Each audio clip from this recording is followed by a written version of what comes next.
निगमबोध घाट पर कब आपने सुना कि किसी पूर्व प्रधानमंत्री की अंत्येष्टि हुई है? हम कम बोले क्योंकि ऐसा मौका नहीं था। इंतजार हम भी कर रहे थे कि देखिए सवाल तो पूछेंगे हम। निगमबोध घाट पर आप एक पूर्व प्रधानमंत्री की अंत्येष्टि कर रहे हैं। आपके पास राहुल जी और प्रियंका जी ने यहां तक कहा कि आप शक्ति स्थल से कोई हिस्सा लेना चाहें ले लीजिए, लेकिन उनको ऐसी जगह उनकी अंत्येष्टि होनी चाहिए जहां स्मारक बन सके उनका। नहीं माने ही नहीं। उसके बाद जो बदइंतजामी थी वो आप सबने देखी।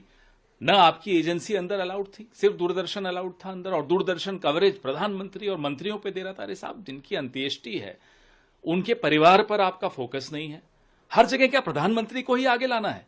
किसी और की अंत्येष्टि हो, कांग्रेस पार्टी के नहीं, वो पूरे देश के एक सपूत की अंत्येष्टि हो रही है, प्रधानमंत्री पर फोकस किए जा रहा है दूरदर्शन। और मनमोहन सिंह जी के परिवार के लिए फ्रंट रो में 3 कुर्सियां, उनकी 3 बेटियां हैं, उनकी पत्नी है, उन बेटियों के परिवार हैं। कांग्रेस के नेताओं ने संघर्ष करके, जद्दोजहद करके और कुर्सियां लगवाई फ्रंट रो में। जो उनके ग्रैंड चिल्ड्रन थे, दोहित्रे थे, जिनको भाग लेना था अंत्येष्टि की पूरी क्रिया में, उनको ढूंढना पड़ रहा है क्योंकि इतनी बदइंतजामी। अमित शाह गृह मंत्री का जब मोटर कारों का कॉन्वॉय आया तो पूरी फ्यूनरल प्रोसेशन को डिसरप्ट कर दिया। इनके अपने मनमोहन सिंह जी के परिवार के सदस्यों की गाड़ियां अफरा तफरी में इधर उधर हो गई, फिर उनको ढूंढ के अंदर लाना पड़ा। डिप्लोमैट्स, राजदूत बहुत आए, उनको आपने कहीं पीछे बैठा दिया।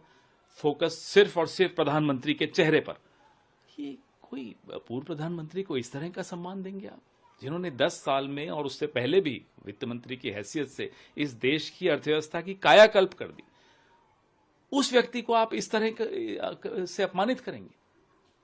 बहुत ही बदइंतजामी थी। जब राष्ट्रीय ध्वज मनमोहन सिंह जी की विधवा को सौंपने की प्रक्रिया चल रही थी, प्रधानमंत्री बैठे हैं वहां, खड़े नहीं होना क्यों?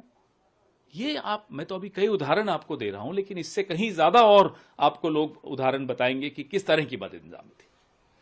सर, लेकिन सरकार ने, पूरा डिफेंस मिनिस्ट्री ने बाकायदा इसके लिए इन्विटेशन तक दिए थे। वो तो प्रोटोकॉल है साहब, वो कोई एहसान तो चढ़ाया नहीं उन्होंने, प्रोटोकॉल है। कोई भी पूर्व प्रधानमंत्री की मृत्यु होगी तो ये सब करना ही होता है हर सरकार को, इसमें क्या एहसान चढ़ा दिया?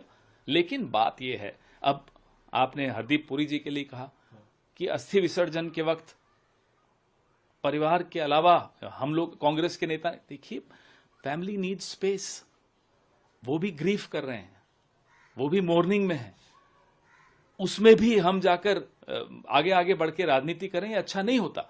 फैमिली को अगर स्पेस दिया तो इसमें पुरी साहब को दिक्कत है।